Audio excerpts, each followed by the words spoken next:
Hi, ninth grade. These are the notes, part 1 for 9.4, completing the square. So first of all, what is completing the square? It's another method for solving. Why do we need another method? Because there are trinomials, or I should say equations, that look like this. Granted, we know that we could just graph this one to solve, but sometimes you don't have a graphing calculator, sometimes you don't want to take the time to do that. Here's another way to solve this thing.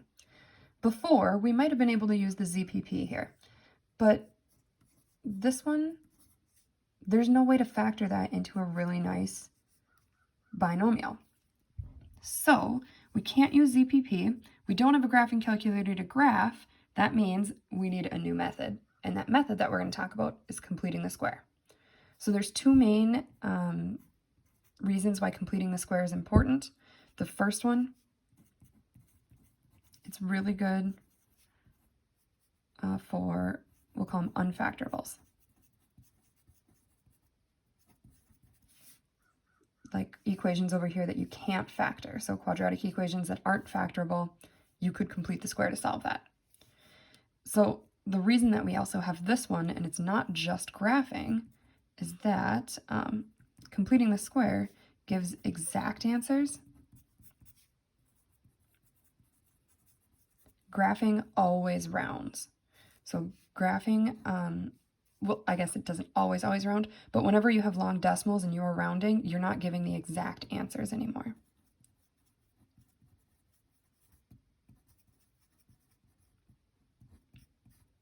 So we're learning a new method that we can use if you can't factor your equation. That's going to give us the exact answers where graphing might not. And the way that we use this method, it's all about what's called these perfect square trinomials. So a perfect square trinomial, first of all, it's a trinomial, so that means 3 terms. And the point of it being a perfect square is that it can factor into a trinomial that can factor into something squared. When we're looking at like a box method, a perfect square trinomial is something that makes this a perfect square. We know that squares are the same on both sides, so something like x plus 7 and x plus 7, same on both sides, so that's a perfect square. And the trinomial that gives us is x squared plus 14x plus 49. So one example of a perfect square trinomial, 14x plus 49, and this is a perfect square trinomial because its factored form is x plus 7 times x plus 7, or we could just write that as x plus 7 squared. Let's find a couple more of these and see if we can find a pattern. So I'll make another box. It's going to be a perfect square, so it's got to be the same on both sides. I'm going to go x minus 4. So I get x squared, negative 4x, another negative 4x, and 16. So that's x squared minus 8x plus 16. That is a perfect square trinomial because it can be factored to x minus 4, x minus 4.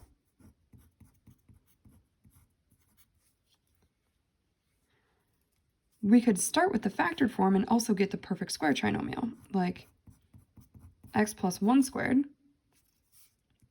If we went through the whole box, I'm not going to show the work right here, but I get x squared plus 2x plus 1.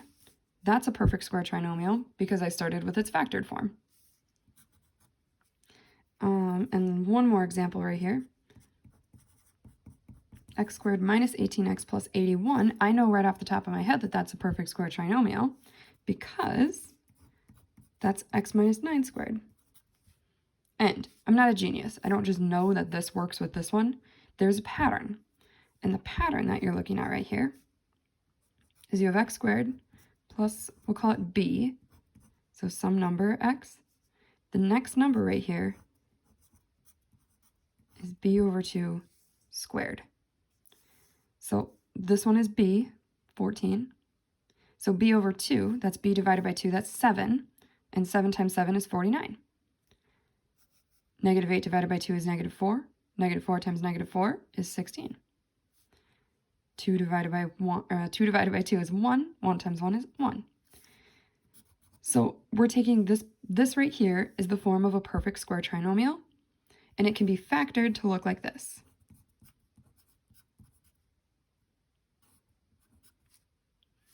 So we've got like the negative 18 divided by 2 is negative 9. Square it, you get the 81 right here.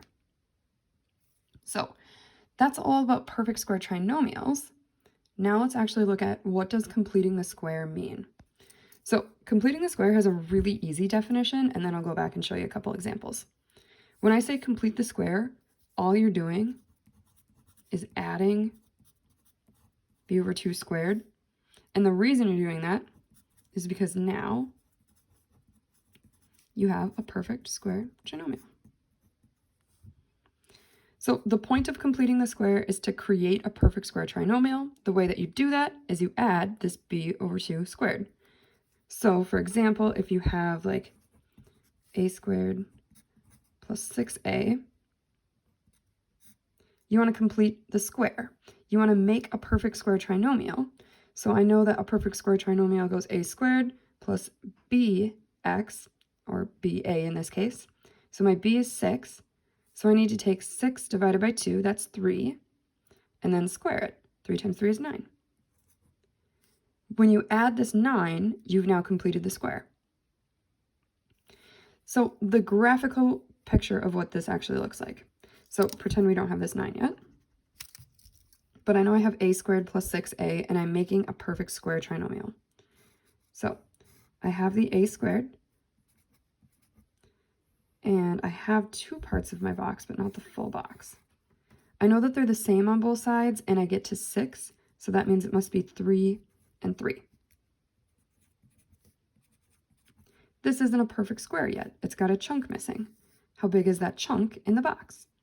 Well, a 3, a and 3, a squared, 3a, 3a, 3 times 3 is 9.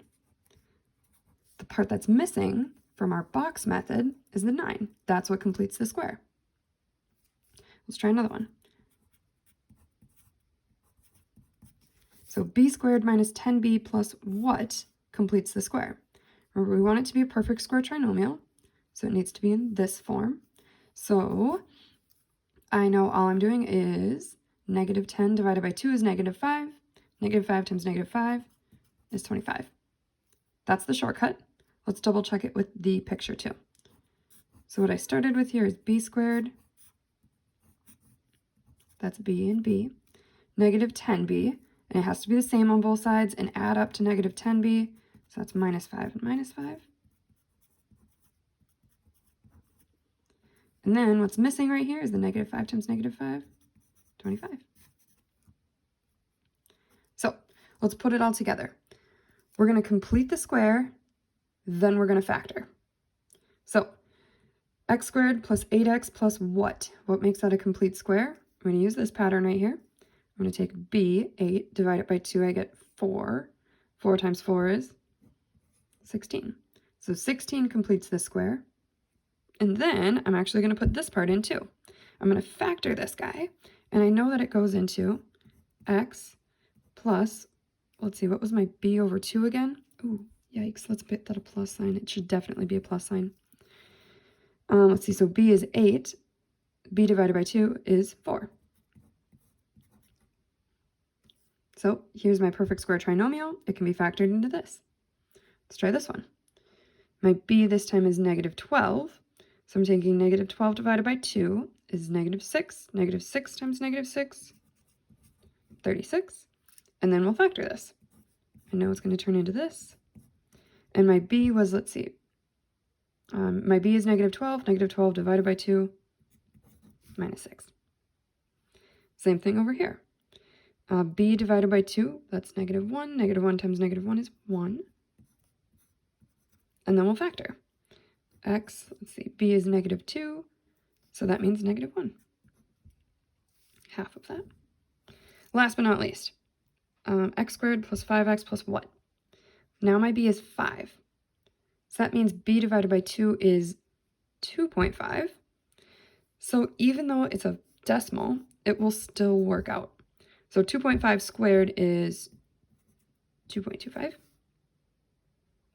And then I've got x and plus half of b, 2.5 squared.